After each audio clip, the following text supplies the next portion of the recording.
ये कहानी है कुछ ऐसे दोस्तों की जो कि नशे की हालत में अपने ही टीचर के साथ जबरदस्ती गलत काम कर डालते हैं और फिर इसे जान से मारने की कोशिश करते हैं, लेकिन जब ये बच जाती है तो ये इन सब से कैसे बदला लेती है ये हम देखेंगे आज के एक्सप्लेनेशन में। तो मूवी की स्टार्ट एक जंगल को दिखाने से होती है जहाँ पर एक कपल गाड़ी के अंदर मेक आउट कर रहा था। अब जैसे ये लड़का इस लड़की के साथ इंटीमेट होने जाता है तो तभी ये इसे रोक देती है और कहती है कि हम शादी से पहले ये सब नहीं कर सकते।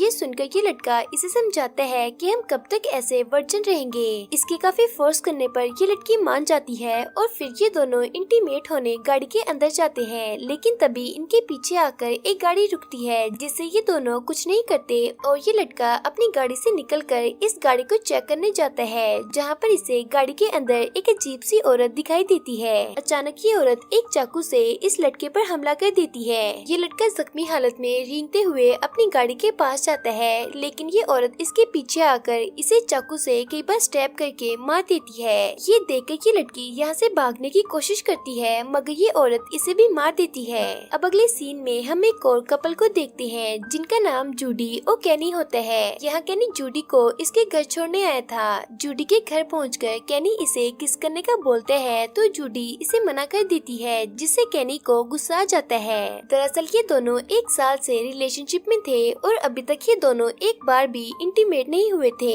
यहाँ कैनी जूडी से ब्रेकअप करने का फैसला करता है, लेकिन जूडी से लेकर काफी ज्यादा सीरियस थी।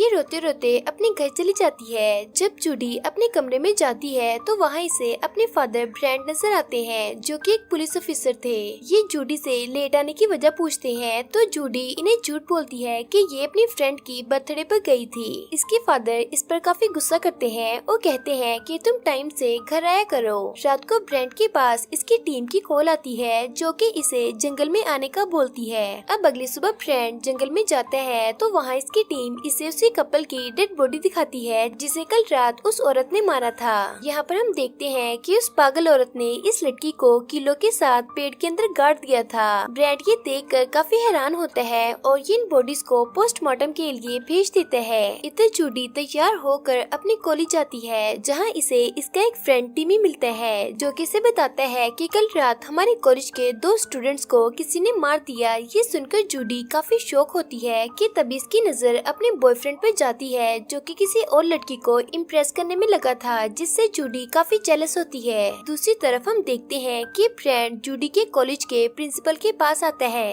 दरअसल ये दोनों बचपन के फ्रेंड्स थे और यहाँ पर ये उन्हीं मरे हुए स्टूडेंट्स के बारे में बात कर रहे थे। प्रिंसिपल से बात करने के बाद फ्रेंड उन्हीं मरे हुए स्टूडेंट के क्लास फेलोज के पास जाता है ताकि ये इनसे पूछताछ कर सके, मगर किसी को भी उनके बारे में कुछ नहीं पता था। यहाँ पर हम एक टीचर टॉम को देखते हैं जो कि इन स्टूडेंट्स के मरने से कुछ ज्यादा ही दुखी लग रहा था। अब रात हो जाती है और हम उसी साइको लेडी को देखते हैं जो कि अपने अगले शिकार की तैयारी कर रही थी। ये लेडी एक स्टूडेंट के घर जाती है और इसके दरवाजे पर नॉक करती है। अब आवाज सुनकर ये लड़की दरवाजे के पास आती है और इससे इसका नाम पूछती है तो ये अपना नाम लोली बताती है। अब इसका नाम सुनकर ये लड़की जैसे ही दरवाजा खोलती है तो ये औरत इस पर हमला करके इसे मार देती है। थोड़ी देर बाद इस लड़की के पेरेंट्स घर पर आते हैं और जैसे ही ये अपनी बेटी की लाश देखते हैं तो ये पुलिस को फोन कर देते हैं। यहाँ ब्रांड भी आता है और ये नोटिस करता है कि वो किलर अपने शिकार को मारने के बाद इसकी बॉडी पर वर्जिन लिख देती है और पिछली बार जिस लड़की को इस किलर ने मारा था वो भी वर्जिन ही थी। अब इस बात से हमें ये पता चलता है कि ये किलर सिर्फ उन्हीं स्टूडेंट्स को मारता है जो कि वर्जिन होते हैं। ब्रेंट यहाँ से सीधा अपने घर जाता है और जूडी के पास जाकर इसे पूछता है कि क्या ये अपने बॉयफ्रेंड के साथ इंटीमेट हुई है, तो इस पर जूडी कहती है कि वो बस उसके साथ मेकआउट हुई है। यहाँ ये जूडी को परमिशन देता है कि अगर ये चाहे तो अपने बॉयफ्रेंड के साथ इंटीमेट हो सकती है और ऐसा कहकर ब्रेंट यहाँ से चला जाता है। अब अगले दिन कॉलेज के अंदर एक मीटिंग रखी जाती है जहाँ पर सभी बच्चों के पेरेंट्स को बुलाया जाता है। यहाँ ब्रांड इन सबको बताता है कि वो किलर सिर्फ उन्हीं स्टूडेंट्स को मारता है जो कि वर्जिन होते हैं, क्योंकि उस किलर ने अभी तक जिसे भी मारा है उसकी बॉडी पर चाकू से वर्जिन लिखा हुआ था।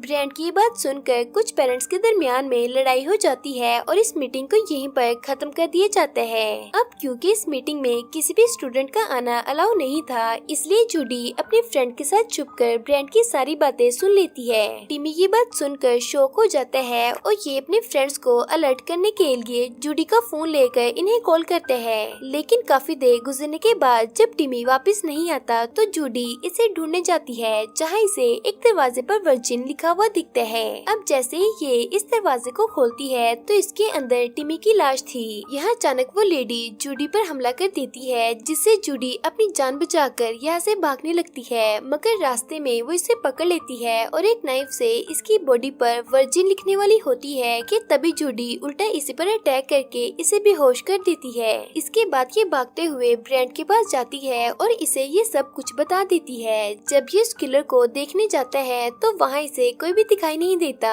अब इसके बाद हम देखते हैं कि जूडी को पुलिस स्टेशन ले जाकर उस किलर का स्केच बनवाया जाता है। जब ब्रेंट इस स्केच को देखता है तो ये काफी ज्यादा शॉक हो जाता है कि जैसे ये इस औरत को पहले से ही जानता हो। ये बाहर जाकर प्रिंसिपल को फोन करता है और इसे ये स्केच भेजकर इससे पूछता है कि क्या ये लोनली है, तो ये इसे कहता है कि वो तो 25 साल से गायब है और आज तक उसे किसी ने नहीं देखा। यहाँ जूडी भी एक दूसरे फोन से इन दोनों की बातें सुन रही थी। ब्रेंट इसे देख लेता है और फोन को कट करके इससे पूछता है कि तुमने क्या सुना। इस पर जूडी ब्रेंट से झूठ बोलती है कि मैं यहाँ अपनी फ्रेंड से बात करने आई थी। तभी जूडी की फ्रेंड यहाँ जाती है और ये इसे बताती है कि अब सभी स्टूडेंट्स को ये बात पता चल चुकी है कि वो किलर सिर्फ वर्जिन स्टूडेंट्स को ही मारता है। इसलिए हम सब ने रात को एक पार्टी अरेंज की है जिसमें हम सब मिलकर एक दूसरे की वर्जिनिटी को लूज करेंगे। इसके बाद ये अपनी फ्रेंड के साथ कॉलेज जाती है, जहाँ इसे कैनी मिलता है। कैनी से कहता है कि मैं अभी भी तुमसे बहुत प्यार करता हूँ और अगर तुम चाहो तो हम दोनों इंटीमेट भी हो सकते हैं। ये सुनकर जूडी कहती है कि मुझे यहाँ से सीधा अपने घर जाना है और फिर मैं सोचूंगी कि मुझे तुम्हारे साथ इंटीमेट होना है या नहीं। इधर जब प्रिंसिपल को इस पार्टी के बारे में पता चलता है तो ये काफी गुस्सा होता है और अनाउंस करता है कि कोई भी स्टूडेंट इस पार्टी में नहीं जाएगा, मगर कोई भी इसकी बात नहीं मानता और ये सब इस पार्टी के लिए काफी ज्यादा एक्साइटेड थे। दूसरी तरफ हम जूडी को देखते हैं जो कि लोनली के बारे में जानना चाहती थी। ये अपने घर आकर अपनी मॉम से उसके बारे में पूछती है। इसके जिद करने पर इसकी मॉम इसे बताती है कि आज से 25 साल पहले एक लड़की की गाड़ी जंगल के पास खराब हो गई थी और इसी बात का फायदा उठाकर 4 स्टूडेंट्स ने नशे की हालत में उसके साथ जबरदस्ती की और फिर इसे मरने के लिए वहीं पर छोड़ दिया, जिसके बाद से उसका कुछ भी पता नहीं चला। ये सुनकर जूडी अपनी मॉम से पूछती है कि वो 4 लड़के कौन थे, तो ये इसे बताती है कि उनमें से 2 लड़के तो उसी दिन यहाँ से चले गए थे और बाकी के 2 में से एक तो तुम्हारे प्रिंसिपल हैं और दूसरे तुम्हारे फादर ब्रेंट हैं। इधर ब्रेंट को भी यकीन हो गया था कि ये सब लोनली ही कर रही है, इसीलिए ये लोनली के घर जाता है जो कि काफी पुराना और टूटा हुआ था। इसे यहाँ पर कोई भी दिखाई नहीं देता और जब ये यहाँ से जाने लगता है तो तभी हम इसके पीछे लोनली को देखते हैं, जिसका मतलब कि लोनली अभी भी जिंदा है। यहाँ ब्रेंट के पास प्रिंसिपल का मैसेज आता है जो कि इसे शाम को मिलने का बोलता है। ये शाम को प्रिंसिपल से मिलने इसके घर जाता है, जहाँ पर इसे इसकी लाश नजर आती है और तभी कोई पीछे से ब्रेंट को भी मार कर बेहोश कर देता है। दूसरी तरफ हम देखते हैं कि स्टूडेंट्स की पार्टी चल रही थी और यह पुलिस भी आई हुई थी ताकि ये इस किलर को पकड़ सके।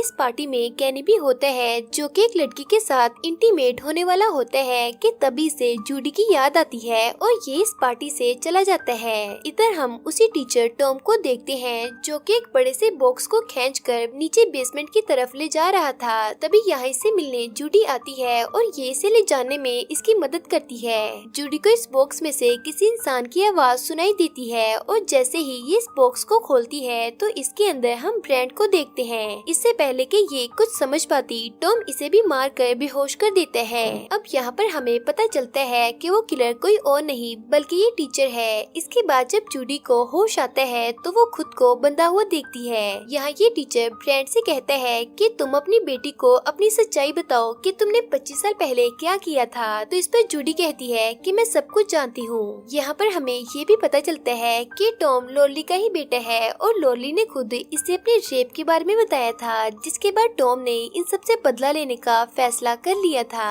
खैर अब टॉम एक नाइफ लेकर जूडी की बॉडी को काटने वाला था कि तभी यहाँ कैनिया जाता है जो कि डोर को जोर जोर से नॉक करने लगता है। इसकी आवाज सुनकर टॉम दरवाजा खोलता है और इससे पूछता है कि तुम यहाँ पर क्या करने आए हो। इससे पहले कि कैनी इसी को जवाब देता, ब्रेंट एक शीशे को नीचे गिरा देता है, जिसकी आवाज से कैनी को शक होता है और ये टॉम पर अटैक हैक करके दरवाजे को अंदर से लॉक कर लेता है। ये जल्दी से बेसमेंट में जाता है और इन दोनों को आजाद कर देता है। इधर टॉम भी एक कुल्हाड़ी लेकर दरवाजे को तोड़ देता है और अंदर आकर ब्रेंट को जान से मार देता है।